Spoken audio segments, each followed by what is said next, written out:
안녕하세요. 오늘은 7월 22일 목요일 아침입니다. 하나님 말씀으로 오늘 하루도 시작하겠습니다. 오늘 말씀은 이사야서 45장 18절에서 25절까지 말씀입니다. 제가 읽겠습니다. 대저 여호와께서 이같이 말씀하시되 하늘을 창조하신 그는 하나님이시니 그가 땅을 지으시고 그것을 만드셨으며 그것을 견고하게 하시되 혼돈하게 창조하지 아니하시고 사람이 거주하게 그것을 지으셨으니 나는 여호와라. 나 외에 다른 이가 없느니라.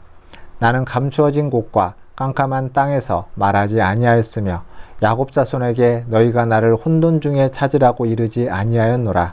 나 여호와는 의를 말하고 정직한 것을 알리느니라. 열방 중에서 피난한 자들아 너희는 모여오라. 함께 가까이 나아오라.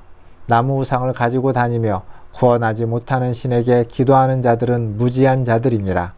너희는 알리며 진술하고 또 함께 의논하여 보라. 이 일을 옛부터 듣게 한 자가 누구냐? 이전부터 그것을 알게 한 자가 누구냐? 나 여호와가 아니냐? 나 외에 다른 신이 없나니? 나는 공의를 행하며 구원을 베푸는 하나님이라. 나 외에 다른 이가 없느니라. 땅의 모든 끝이여 내게로 돌이켜 구원을 받으라. 나는 하나님이라. 다른 이가 없느니라. 내가 나를 두고 맹세하기를 내 입에서 공의로운 말이 나갔은즉 돌아오지 아니하나니 내게 모든 무릎이 꿇겠고 모든 혀가 맹세하리라 하였노라. 내게 대한 어떤 자의 말에 공의와 힘은 여호와께만 있나니 사람들이 그에게로 나아갈 것이라. 무릇 그에게 노하는 자는 부끄러움을 당하리라. 그러나 이스라엘 자손은 다 여호와로 말미암아 의롭다함을 얻고 자랑하리라 하느니라. 아멘. 오늘 읽은 말씀 18절과 19절은 땅을 지으신 하나님에 대해서 이야기해주고 있습니다. 하나님은 하늘을 창조하셨고 땅을 지으셨습니다. 그런데 그 땅을 혼돈케 만드신 것이 아니라 사람이 거주하게 하셨다라고 18절은 이야기하고 있습니다.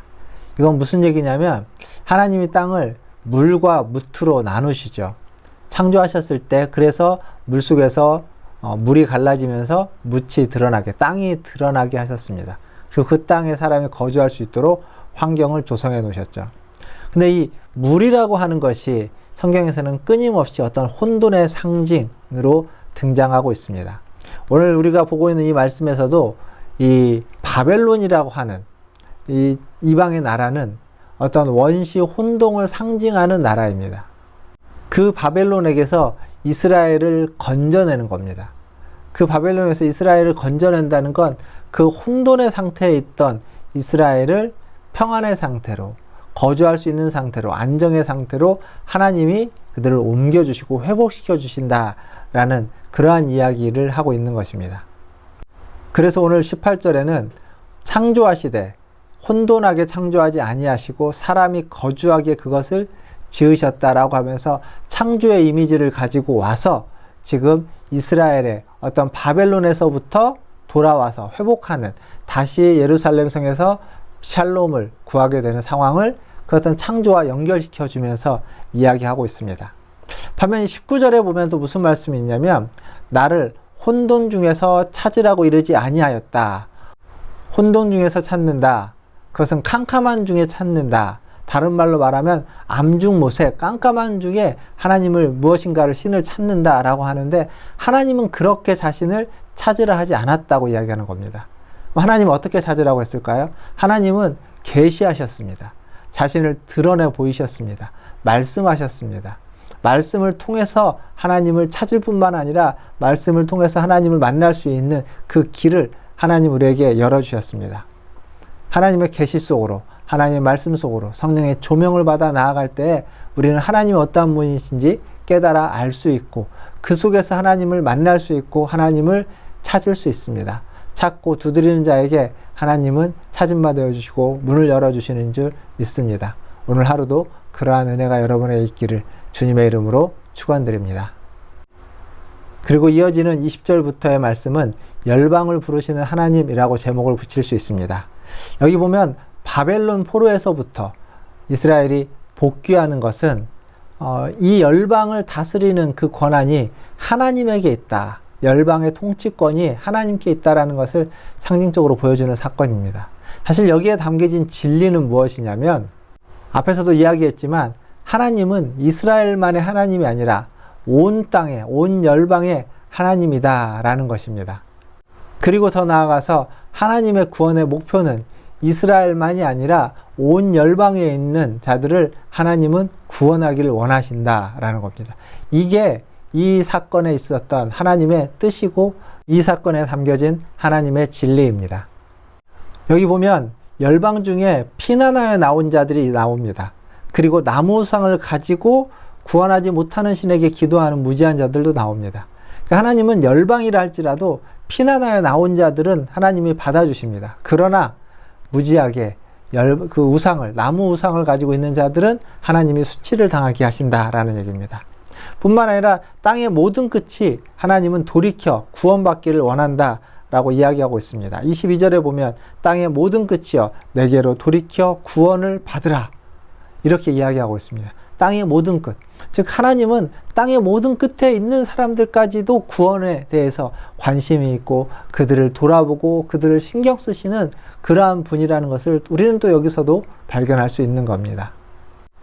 이를 위해서, 이러한 땅의 모든 끝이 모든 사람들이 구원받기 하기 위해서 하나님은 공의와 정의를 실현하고 계시고 그 일에 동참하는 자들, 그들이 바로 하나님의 백성이고 그 일에 앞장서는 자들이 하나님과 언약을 맺은 언약 백성들이다 라고 말할 수 있습니다. 오늘 읽은 말씀은 마지막 부분에 모든 사람이 하나님을 아는 지식이 모든 사람에게 확산되기를 바라는 그러한 선지자의 예언으로 말씀을 마치고 있습니다. 이것은 선지자들이 끊임없이 이야기했던 하나님을 아는 지식이 온 땅에 편만하기를, 물이 바다를 덮은 것처럼 하나님을 아는 지식이 가득 차기를 선지자들은 외쳤고 그것을 기도했고 그것을 소망했습니다. 그리고 이것은 또 우리에게 주어진 사명이기도 하는 것입니다. 사랑하는 성도 여러분, 하나님을 아는 지식이 온 땅 가운데 가득하기를 위해서 기도하시고 또 그것을 위해서 우리가 실천하시고 실행하시고 하나님의 뜻에 순종해가는 저와 여러분 되기를 주님의 이름으로 축원드립니다. 기도하겠습니다. 하나님 아버지, 온 세상에 하나님의 공의와 정의를 보여주시고 그것을 보여주시기 위하여 하나님의 백성들을 때로는 축복하여 주시고 때로는 심판하시고 징계하시는 줄 압니다. 하나님, 우리의 삶도 그렇게 하나님의 손에 쓰여지는 줄 믿습니다. 때로는 어려움 가운데 환난 가운데 있어도 때로는 하나님 주신 은혜와 평안 가운데 있어도 하나님의 손에서 하나님의 뜻을 이루어가는데 하나님 쓰임받는 우리의 짧은 인생들이 다 되게 하여 주시옵소서. 그래서 그 순간순간 어느 한순간도 하나님과 관계없는 순간이 없게 하시고 하나님을 떠나는 순간이 없게 하여 주시고 하나님을 멀리하는 순간이 없게 하여 주시옵소서. 하나님, 굉장한 무더위가 아버지 하나님 이 땅을 강타하고 있습니다. 코로나로 인해서도 힘들고 하나님 거리두기 4단계 때문에 힘든데 또 이 무더위까지도 하나님 우리를 힘들게 합니다. 이 모든 힘듦과 어려움 속에서 하나님 우리를 지켜주시고 우리를 보호하여 주시기를 소망합니다. 그렇게 우리의 하나님 되시는 그분이 온 땅을 다스리고 우리나라를 온 열방을 통치하여 주시는 줄 믿사오니 아버지 하나님, 그 믿음대로 하나님이 통치하여 주시고 하나님이 다스려 주시옵소서. 오늘 하루도 주님의 손에 의탁합니다. 우리 문화철 대일교회 성도들을 기억하여 주시고 어느 곳에 있든지 어떤 형편에 처해 있든지 영육간에 강건케 하여 주시며 주님의 자비와 긍휼로 하나님 덧입혀 주시옵소서. 감사하며 우리 구주 예수님의 이름으로 기도하옵나이다. 아멘. 사랑합니다. 축복합니다. 또 내일 아침에 찾아뵙겠습니다. 샬롬.